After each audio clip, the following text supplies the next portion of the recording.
আমি এখান থেকে প্রকাশ্য বলে যাচ্ছি, এতে আমার হিন্দু ভাইয়েরা ভুল বুঝলে কিছু করার নেই। বাবরি মসজিদ ছিল, আছে, থাকবে। বাবরি মসজিদকে নতুন করে আমরা তৈরি করব, বলুন ইনশাল্লাহ, বলুন ইনশাল্লাহ। তবে বাবরি মসজিদ তৈরি করতে গিয়ে রাম মন্দির ভাঙতে লাগবে নাকি? না। কেন লাগবে না? যেখানে বাবরি মসজিদ ছিল ওখানে ফাঁকা আছে, ওখানে রাম মন্দির করেনি। এ তো বোকা বানিয়েছে আমার হিন্দু ভাই। দেখারে শ্রদ্ধার সাথে বলছি, ভাই দুশ্মনের নজরে আমায় দেখুনি কেন? আমি ফ্রিডম ফাইটার পীর আবু বকর সিদ্দিকীর চতুর্থ প্রজন্ম, যিনি গান্ধী বাবুর সাথে কি বলে আশফাকুল্লাহ খানের সাথে, নেতাজির সাথে, ঈশ্বরচন্দ্র বিদ্যাসাগর, রবীন্দ্রনাথ টেগরের সাথে এক পিরিয়ডে বসে ব্রিটিশ তাড়াবার জন্য যারা লড়াই করেছিল সেই পরিবারের সন্তান আমি। বর্ণের ভাষার মানুষকে শ্রদ্ধা জানিয়ে বলছি, আপনারা জানেন 1992 সালে কেন এই বাবরি মসজিদকে শহীদ করা হলো? কেন এই সময়টা টার্গেট করা হলো? 1989, 79 বা 80-তে এই মন্ডল কমিশন প্রকাশ হয়েছিল, যার মধ্যে যারা এই কমিশন করেছিল তিনারা বলতে চেয়েছিল হিন্দু সমাজের মধ্যে যারা পিছকে বর্গের রয়েছে তাদের অবস্থা খুবই খারাপ, তাই তাদের বিকাশের জন্য, তাদের উন্নতির জন্য, তাদের এগিয়ে আসার জন্য সংখ্যা অনুপাতে একটা কোটা তৈরি করতে হবে। 27% সংরক্ষণ দিতে হবে চাকরিতে। কত পার্সেন্ট একটু বলবেন ভাই? 27%। আজকে কেন আকাবের পিছনে লেগেছে ওটাও বলবো। 27% সংরক্ষণ দিতে হবে। 27% সংরক্ষণ কাদের দিতে হবে? হিন্দু সমাজের পিছকে বর্গে যারা রয়েছে সেই শ্রেণীর মানুষকে, যাতে মূল স্রোতে সর্বদিক দিয়ে উঠে আসতে পারে। কিন্তু এই বিষয়টা আরএসএস সংঘ পরিবার পছন্দ করলো না, তাই বড় প্ল্যান মাফিক আমার হিন্দু ভাইদেরকে এই যে 27% সংরক্ষণ থেকে মাইন্ডটাকে ডাইভার্ট করার জন্য 1992-এ ধর্মের সুশ্রী দিয়ে বাবরির ওখানে রামের জন্মভূমি, যে যা ধর্মকে ভালোবাসে এই হিন্দু ভাইয়েরা রামের ভালোবাসায় যাতে ওদের 27%-এর কথা ভুলে গিয়ে ধর্ম ধর্ম ধর্ম রাম রাম করে ছুটে বাবরিকে ভাঙতে যায়, যাতে করে 27%-এর কথা ভুলে যায়। কিভাবে পরিকল্পনা চলছে আমার হিন্দু ভাইয়েরাও শোনেন। আজকে কেন্দ্রে বিজেপি সরকার 2014 থেকে আসার পর বলুন আমার হিন্দু ভাইদের জন্য কটা চাকরির ব্যবস্থা করেছে? আজকে রেলকে বিক্রি করে দিল। রেলে হকারি করে কারা? 100-র মধ্যে 95টা হিন্দু ভাইরা। আজকে এলআইসিকে বিক্রি করে দিল। এলআইসির চাকরি করে কারা? 100-র মধ্যে 100টাই হিন্দু ভাইরা। কেন? এলআইসি সুদ আমাদের জন্য হারাম, মুসলমান করে না। আজকে এয়ারপোর্ট বিক্রি হয়ে গেল। দেশটাকে আর্ধেকের বেশি বিক্রি করে দিয়েছে। কিন্তু এতদিন ধরে পাকিস্তান পাকিস্তান পাকিস্তান দেখি আমার সরল প্রাণ ভারতীয় হিন্দুদের ভোটকে লুটেছে। পাকিস্তান আর খাচ্ছে না, তাই নতুন করে এখন বাংলাদেশ বাংলাদেশ বাংলাদেশ, এটা একটা সাজানো নাটক চলছে। আমি হিন্দু ভাইদেরকে শ্রদ্ধার সাথে বলছি, তোমরা আমার ভাই, আমিও তোমাদের ভাই। এদেশ তোমাদের যতটা, এদেশ শিখ পাঞ্জাবি সবার যতটা, তোমার এই ভাইয়ের এদেশে অধিকারও ততটা। আজকে বলুন আমার হিন্দু ভাইরা দূরে কাছে যেখানে আছেন, আর আপনারাও শুনুন, ভাতৃত্ব তৈরি করুন, মানববন্ধন তৈরি করুন, উত্তম আখলাক তৈরি করুন, উত্তম আদর্শ তৈরি করুন, ধর্ম হৃদয়ে রাখুন। বাইরে আপনি মানুষ, এই মানুষের পরিচয় নিয়ে চলুন। ধর্ম বাইরে নেবেন না। ধর্ম বাজারে খোলার জিনিস নয়, ধর্ম মার্কেটে নিলাম করার জিনিস নয়, ধর্মে হই হই করার জিনিস নয়। ধর্ম তো আস্থার জিনিস, ধর্ম তো ভালোবাসার জিনিস, ধর্ম নিলামে তোলার জিনিস নয়, ধর্ম কম্পিটিশনের জিনিস নয়। ধর্ম বাঁচাবার জন্য তরোয়াল অস্ত্র লাগে না। ধর্ম বাঁচাবার জন্য তোমার একটা ভালো মন, ভালো হৃদয় দরকার, যে হৃদয়ে তোমার ধর্মটা বাঁচবে। আজকে বড় দুঃখের সাথে বলতে হয়, ইউক্রেন আর রাশিয়ার যখন লড়াই হচ্ছিল, আমাদের সাহেব, বুঝতে পারছেন তো নাকি, আমাদের সাহেব ওই গুহার মধ্যে ক্যামেরাওয়ালাকে নিজে নিলাম করে দেখছিলেন, বুঝতে পারছেন না? আমাদের সাহেব ফোন করেছে নাকি ইউক্রেন আর রাশিয়ার যুদ্ধ বন্ধ হয়ে গেছে।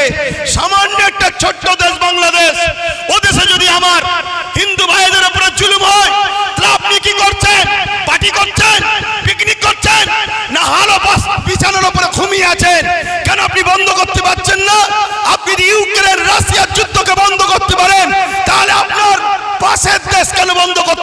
না। আমি আরেকটা তথ্য বলে যাচ্ছি, আপনাদের ঘরেও বলছি এবং আমার হিন্দু ভাইদের ঘরেও বলছি। কেন এটা বলতে চাইছি? কেন দেশটাকে বাঁচাতে হবে, দেশটা বাঁচাতে হবে। দেশটা হলো একটা বট গাছ বা একটা যে কোনো গাছ। এই গাছটা বেঁচে থাকবে ততক্ষণ যতক্ষণ এর শিকড়গুলো সুরক্ষিত থাকবে, ঠিক না বেঠিক? এর শিকড়গুলো, এর একটা শিকড়ের নাম হিন্দু, একটা শিকড়ের নাম মুসলমান, একটা শিকড়ের নাম শিখ, একটা শিকড়ের নাম আদিবাসী, একটা শিকড়ের নাম দলিত, একটা শিকড়ের নাম সাউদি কি বলে সাঁওতাল। বিভিন্ন এক একটা শিকড় সবকটাই গাছের জন্য কিন্তু মজবুত। যদি একটা শিকড় কেটে যায় মূলত আমার দেশ অর্থাৎ গাছটা দুর্বল হবে, দেশটা দুর্বল হবে। আজকে হিন্দুর দরদ দেখাচ্ছে কেন্দ্র সরকার, বাংলাদেশ নিয়ে বড় মিডিয়া গরম করছে, বাংলাদেশ অশান্তি তৈরি করছে।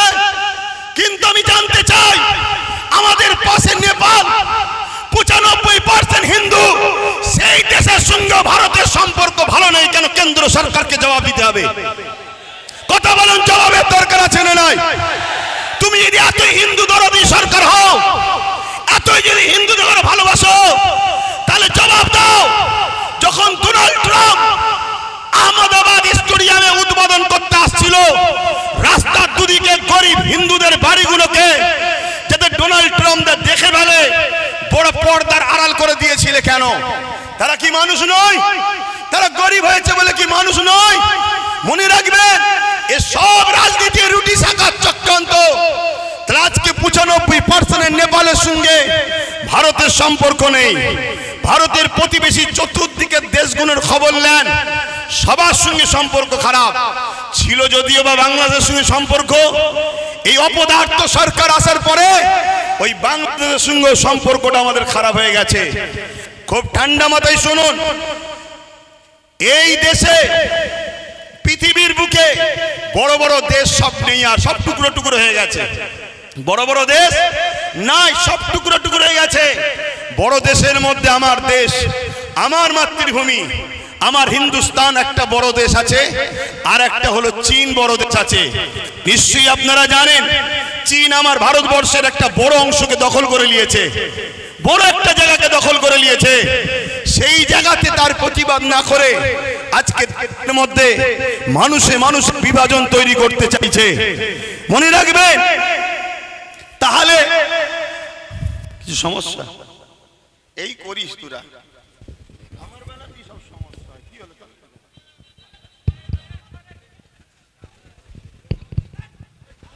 আস্তে আস্তে আস্তে আস্তে ধৈর্য ধরতে হবে। ডিসিপ্লিন সব থেকে বড় জিনিস। এ লড়াই আজকে শেষ নাকি? নিশ্চয়ই আওয়াজ দিয়েছি, শুনেছেন তো নাকি? হ্যাঁ, আমি এখান থেকে প্রকাশ্য বলে যাচ্ছি, এতে আমার হিন্দু ভাইয়েরা ভুল বুঝলে কিছু করার নেই। বাবরি মসজিদ ছিল, আছে, থাকবে। বাবরি মসজিদকে নতুন করে আমরা তৈরি করব, বলুন ইনশাল্লাহ, বলুন ইনশাল্লাহ। তবে বাবরি মসজিদ তৈরি করতে গিয়ে রাম মন্দির ভাঙতে লাগবে নাকি? না। কেন লাগবে না? যেখানে বাবরি মসজিদ ছিল ওখানে ফাঁকা আছে, ওখানে রাম মন্দির করেনি। এ তো বোকা বানিয়েছে আমার হিন্দু ভাই। দেখারে শ্রদ্ধার সাথে বলছি, ভাই দুশ্মনের নজরে আমায় দেখুনি কেন? আমি ফ্রিডম ফাইটার পীর আবু বকর সিদ্দিকীর চতুর্থ প্রজন্ম, যিনি গান্ধী বাবুর সাথে কি বলে আশফাকুল্লাহ খানের সাথে, নেতাজির সাথে, ঈশ্বরচন্দ্র বিদ্যাসাগর, রবীন্দ্রনাথ টেগরের সাথে এক পিরিয়ডে বসে ব্রিটিশ তাড়াবার জন্য যারা লড়াই করেছিল, সেই পরিবারের সন্তান আমি। মনে রাখবেন আমি কি কথা বলছিলাম? এইসব বিচকায় ডিস্টার্ব হয়ে গেলে। হ্যাঁ, কি কথা বলছিলাম? হ্যাঁ, চীন চাইছে ভারতকে টুকরো টুকরো করার। এদিকে পাকিস্তানও আছে, এও চাইছে ভারতকে, বলুন, টুকরো টুকরো করার। আর সেই টুকরো টুকরো করার ফাঁদে বা ইচ্ছা করে আমার কেন্দ্র সরকার কিন্তু সেই রাস্তায় নিয়ে যাচ্ছে দেশকে। আমাদের মধ্যে ঐক্য তৈরি করে, আমাদের মধ্যে ভ্রাতৃত্ব না তৈরি করে, আমাদের মধ্যে মিল বন্ধন না তৈরি করে, শুধু একটাই আওয়াজ তুলছে, যেটা আমার বাইজিদ আমিন ভাই বলছিল, পুরো দেশ জুড়ে হিন্দু খাতরে মে হ্যায়। আগামী 30-এ, আগামী 40-এ মুসলমান এই হয়ে যাবে, মুসলমান ওই হয়ে যাবে, হিন্দু থাকতে পারবে না, এ থাকতে পারবে না। শুধু বলছে হিন্দু খাতরে মে হ্যায়। শুনুন আমার হিন্দু ভাইরা, দেশের প্রধানমন্ত্রী হিন্দু, স্বরাষ্ট্রমন্ত্রী হিন্দু, রাষ্ট্রপতি হিন্দু, প্রত্যেকটা রাজ্যের CM Hindu, DM Hindu, BDO Hindu, জজ কোর্টের মেন যারা বিচারপতি তারাও হিন্দু, সেনাপ্রধান হিন্দু, সব জায়গায় হিন্দু থাকার পরেও যদি হিন্দু খাতরেমি হয়, হিন্দু ভাইদের আন্দোলন করা দরকার। তোদের মতো হিন্দুকে রেখে লাভ নাই, দেশের প্রধানমন্ত্রী গুলো মুসলমানকে করবো আমরা। সব জায়গায় তোরা, সব জায়গায় তোরা, তারপরেও বলছি আমরা খাতরাই। তোদের মতো হিন্দু প্রধানমন্ত্রী দরকার নেই, তোদের মতো হিন্দু স্বরাষ্ট্রমন্ত্রী দরকার নেই। আমরা দরকার এপিজে আব্দুল কালামের মতো মুসলমানকে প্রধানমন্ত্রী তৈরি করব, মৌলানা আব্দুল কালামের মতো প্রত্যেকটা রাজ্যে সিএম বানাবো। এটা আমার হিন্দু ভাইদের, মুসলিম ভাইদের, সবাই আমার দেশকে বাঁচাবার জন্য আওয়াজ তোলা দরকার আছে না নাই? শুধুমাত্র একটা ড্রামা, শুধু একটা নাটক, একটা তো কিছু খোরাক দরকার। 26-এ ভোট আসছে, খোরাক তো দরকার। সেই খোরাকের নতুন খোরাক কি না, ওয়াকাফকে আমি 2024 ওয়াকাফ অ্যাক্ট সংশোধন করব। কি জন্য করবেন না, মুসলমানরা বড় বিপদে আছে, ওদের ওয়াকাফলে বড় সমস্যা হচ্ছে।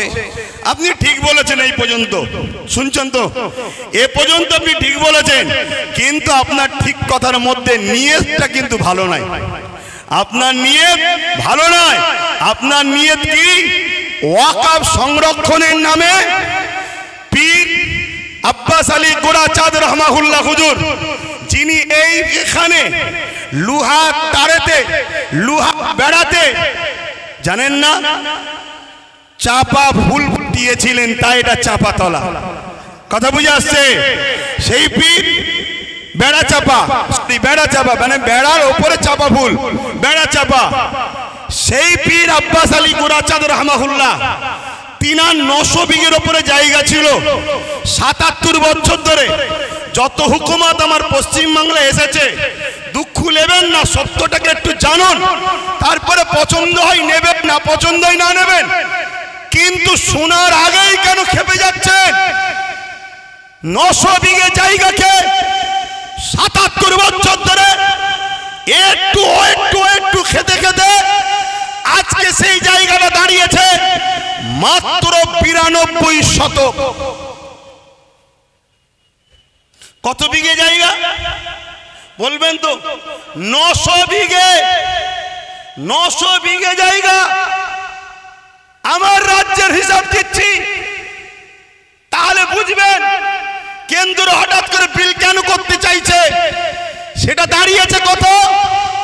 900 বিঘেটা দাঁড়িয়েছে 92 শতক, কিছু কম 3 বিঘে।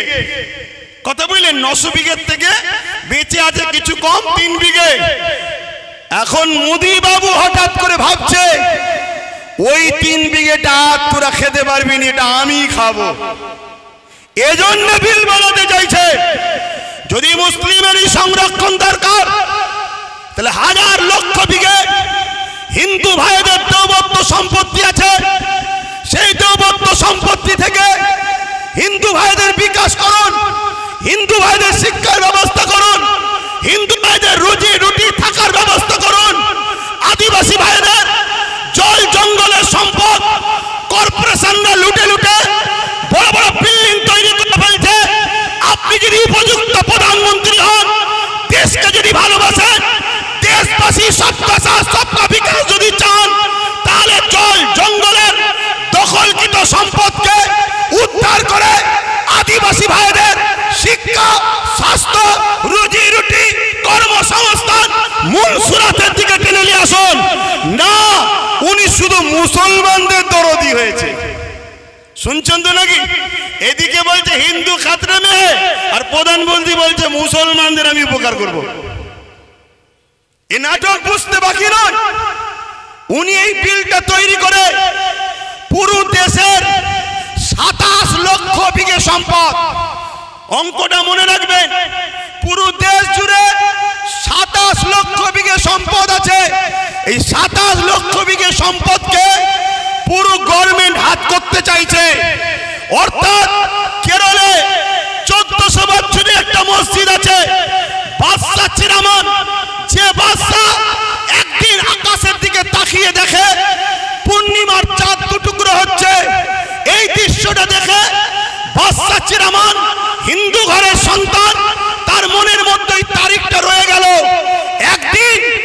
হযরতে মালিক রাহমাহুল্লাহ এমন করে কেরলে এসেছিল বিজনেসের জন্য। বাদশা চেয়ারম্যান মাওলানা হযরতে আব্দুল মালিক হুজুরকে জিজ্ঞাসা করলেন যে এই দিন চাঁদ টুকরো হয়েছিল, আপনারা তো আসমানি কিতাবের খবর রাখেন, বলতে পারবেন কি হয়েছে? হযরত আব্দুল মালিক বললেন, এক জাদুকর আমার লিডার, আমাদের প্রফেট, মনুষ্য জাতির সর্দার নবী প্রফেট মুহাম্মদ সাল্লাল্লাহু আলাইহি ওয়াসাল্লামকে কিছু মুজিজা দেখতে চেয়েছিল আসমানে, তাই আঙ্গুলের ইশারা করেছিল, চাঁদটা টুকরো হয়ে গিয়েছিল। এই কথাটা শোনার সাথে সাথে রাজা চেয়ারম্যান এই কেরল থেকে মক্কা জমিনে গিয়ে হযরত প্রফেট মুহাম্মদ সাল্লাল্লাহু আলাইহি ওয়াসাল্লামের হাতে হাত দিয়ে আখেরি মেসেঞ্জার, আখেরি আওতার, আখেরি পথ প্রদর্শক, আখেরি প্রফেট হিসাবে তিনাকে মেনে নিয়ে ঈমানের কালিমা পড়ে ইসলাম ধর্ম কবুল করেছিল। সেই প্রফেটের অনুসরণ করে রাজা চেয়ারম্যান কেরলে একটা মসজিদ তৈরি করেছে, যে মসজিদের বয়স 1400 বছর। এই 1400 বছরের মসজিদ প্রমাণ দিচ্ছে ভারতবর্ষে মুসলমান স্বাধীনতার পরে বাংলাদেশ থেকে নয়, আফগান থেকে নয়, পাকিস্তান থেকে নয়, এ ভারতের বুকে 1400 বছর ধরে আছে। তার প্রমাণ হলো কেরলের মসজিদ। 1400 বছর আজান হচ্ছে, 1400 বছর নামাজ হচ্ছে। যে মুসলমানদের ভারতবর্ষে পরিচয় 1400 বছরে থাকতে পারে, এই 14 দিনের সরকার এনআরসি করে আমাদেরকে তাড়ানো অসম্ভব হচ্ছে। এই ওয়াকফকে কবজা করে, ওই মসজিদকে প্রমোটিং করে, বিক্রি করে, তোমার আমার প্রাচীন ঐতিহ্যকে মিটিয়ে তোমাকে আমাকে প্রমাণ করতে চাইছে স্বাধীনতার পরে এসেছো, তারপরে এনআরসি করে তোমাকে আমাকে হত্যা করবে। মাথায় ঢুকছে? বক্তব্য শুনছেন কেন? আমি অনেক ঠান্ডা মাথায় চিন্তা করছিলাম, আরে ওয়াকফ তো সবাই খেয়েছে, ওয়াকফের মধু চাকতে এমন কেউ তো নাই। ওয়াকফের মধু সবাই চেকেছে, আর এই চাকার জন্য সব থেকে বড় দোষী আমরা। আমরা যদি ঘরের দরজা খুলে আর সোনা দানা বাইরে বার করে ঘুমোই, চোরের কাজ তো ভাই চুরি করবে। তা আমরা সারা জীবন একে বাপ বললাম, ওকে বাপ বললাম, তাকে বাপ বললাম, সবাইকে মাথায় তুলে দিলাম। তাই যেই উঠেছে সেই আমাদের ওয়াকফকে চেকেছে। তো হঠাৎ করে ইনি বিল পাস করতে চাইলো কেন? এই প্রশ্নটা আমার মাথায় খটকা দিয়েছে। আমি রিসার্চ, আমার ক্ষুদ্র জ্ঞানে চিন্তা ভাবনা করে আমি যেটা দেখলাম, একটা মসজিদ আছে 1300 বছর বয়স গুজরাটে। এভাবে ভারতবর্ষ জুড়ে হাজার হাজার বছর ধরে ঐতিহ্যের মসজিদ, কবরস্থান, মাদ্রাসা, খানকা, দরগা প্রমাণ দিচ্ছে এ ভারতবর্ষে মুসলমান হাজার হাজার বছর ধরে আছে। স্বাধীনতার লড়াইতে 95,000 কম বেশি মানুষ দেশের জন্য জীবন দিয়েছে প্রথম কাতারে। তার মধ্যে 63,000-এরও বেশি মুসলমানের জীবন কোরবান হয়েছে দেশের জন্য। তাই ব্রিটিশ চলে গেছে। আজ চাইনিজ যদি মনে করে আমার দেশকে লুটবো, আমার দেশকে মিটাবো, চাইনারাও জানে এরা খালেদ বিন ওলীদের উত্তরসূরি।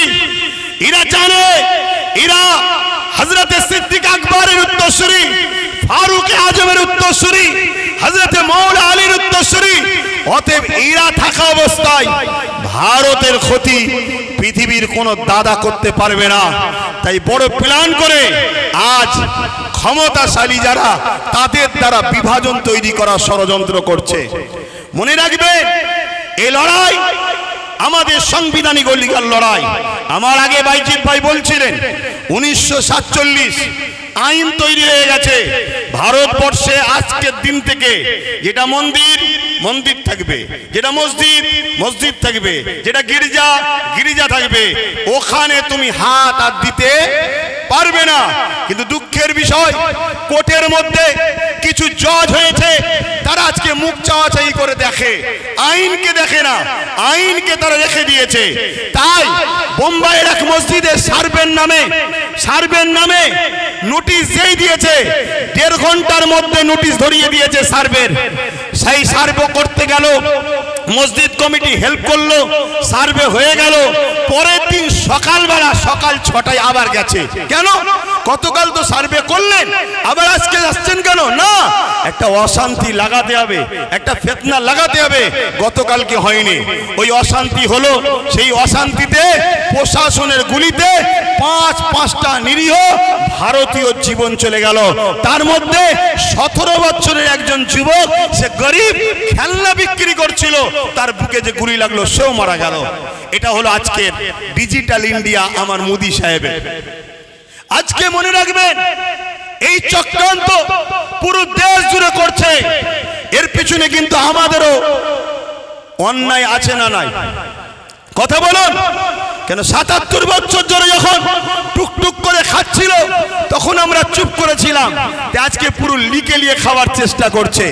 সমাজের বুকে একটা মিডিয়া মাধ্যমে প্রচার হচ্ছে, কিরকম মিথ্যা প্রচার একদল মিডিয়া করছে। দেখুন কি প্রচার করছে। 1995 একটা আইন হয়েছিল, সেই আইনে নাকি আছে মুসলমান 4-5 জন যেখানে দাঁড়াবে দাঁড়িয়ে বলবে এটা আমার, সেটা ওয়াকফ হয়ে যাবে। শুনছেন? আচ্ছা, এটা কখনো হয়? এটা কখনো হয়? এভাবে সমাজের মধ্যে বিভাজন তৈরি করছে। আরেকটা কথা মনে রাখবেন, আমার ভারতবর্ষের 140 কোটি মানুষের মধ্যে 100 কোটি মানুষ হলো অশিক্ষিত, তাদের পেটে বিদ্যা নেই। এ বিদ্যা দেওয়া হয়নি ইচ্ছা করে, তাদেরকে ইতিহাস পড়ানো হয়নি। তাদেরকে যে ইতিহাস পড়ানো হতো তাহলে তারা বাবর, আকবর, হুমায়ুন এ দেশের জন্য কি করেছে সেটা জানতে পারত। অবশ্যই বাবর, আকবরের সাথে আমার কোনো সম্পর্ক নেই, কেন তারা ছিল রাজনীতির নেতা, আমরা ধর্মগুরুর লাইনের মানুষ। তাই বলে যায় তারা মিথ্যা প্রচার করছে, বাবর, আকবর, হুমায়ুন নাকি মন্দির ভেঙে মসজিদ তৈরি করেছে। আরে শিক্ষা অর্জন করুন, জানুন, না জানলে জেনে নিন। যেখানে অন্য কারো সাধারণ জায়গা থাকবে, মন্দির তো অনেক দূরের কথা, সাধারণের একটা জায়গা আছে, ওই জায়গাকে কেউ যদি জোর করে মসজিদ করে ওইখানে নামাজ হবে না। কেন? জোর করে ধর্ম হয় না, জোর করে গুন্ডাগিরি হয়। ধর্ম আর গুন্ডাগিরি দুজনে একে অপরে কখনো এক হতে পারে না। কিন্তু আজকে এইভাবে আমার দেশের একটা সমাজকে ভুল বুঝিয়ে দেশের মানুষের মধ্যে বিভাজন লাগিয়ে দিল। এটাই হলো আজকে কেন্দ্র সরকারের একটা ষড়যন্ত্র। এর বিরুদ্ধে আমাদের সংগ্রাম সোচ্চার হওয়া দরকার আছে না নাই? তাহলে ওয়াকফ বাঁচাবার জন্য লড়াইয়ের দরকার আছে না নাই? হাত তুলে বলুন, লড়াইয়ের দরকার আছে না নাই? একদিকে যেমন ওয়াকফ বাঁচবে, অপরদিকে সংবিধানের ঐতিহ্যটাও বাঁচবে। হাত লম্বা করে তুলুন, দরকার আছে না নাই? এই একটা মিটিং করে দিলেই কি হয়ে যাবে? কথা বলুন, একটা মিটিং করে দিলেই হয়ে যাবে? এই বাঁচাবার পন্থা আছে, আপনাবান বাঁচাবার পন্থা আছে। যেভাবে আমরা আন্দোলন করছি গণতান্ত্রিক প্রক্রিয়ায়, এই আন্দোলনকে আরো বাড়াতে হবে। কি বাড়াতে হবে না? হবে না? এইটা প্রতিটা জায়গায় করে করে আমার ভাই বলছিলেন যে আব্বাস সিদ্দিকী ভাই, অনেকে বলছে যে এত দেরিতে নামলো কেন? না বন্ধু, যখন তুমি কিছু জানতে না ঘুমোচ্ছিলে তখন ওয়াকফ সিগনেচার হয়েছিল, ভোটাভুটি হয়েছিল।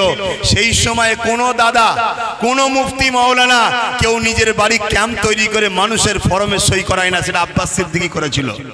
শুনে রাখো, তাতে ভোটাভুটি সিস্টেমে 50 লক্ষ লোকের স্বাক্ষর চেয়েছিল, সেটা 3.5 কোটির উপরে লোকের স্বাক্ষর হয়েছিল।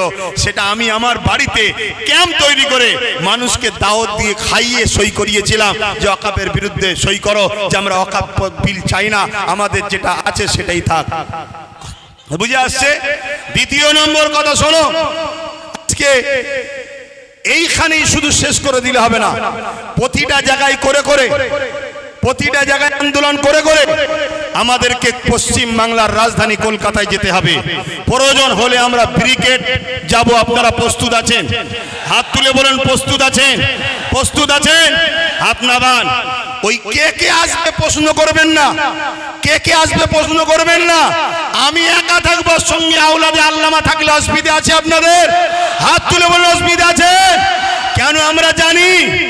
আমরা জানি ইতিহাসের পথে সাক্ষী দিচ্ছে, যতবার আমরা লড়াই করেছি, সংগ্রাম করেছি, সংখ্যা বেশি হলে আমরা জিতিনি, আমরা সংখ্যা কমে জিতেছি।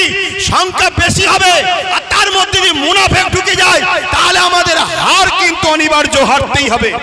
কেন? মুনাফেক তোমার ঘরের ঘাটি টাটি প্ল্যান সব জানিয়ে দেবে। কেন? আমরা তো দেখছি, আমরা তো দেখছি ঠিক এমনই জিনিস হচ্ছে। কটায় আজান হবে? টাইম আছে? তার টাইম আছে, 5 মিনিট বলবো। একটু সবাই সাক্ষী দেন, কেন কাজ কাম ছেড়ে এসেছে। 5 মিনিট, হ্যাঁ একটু মন দিয়ে শোনেন।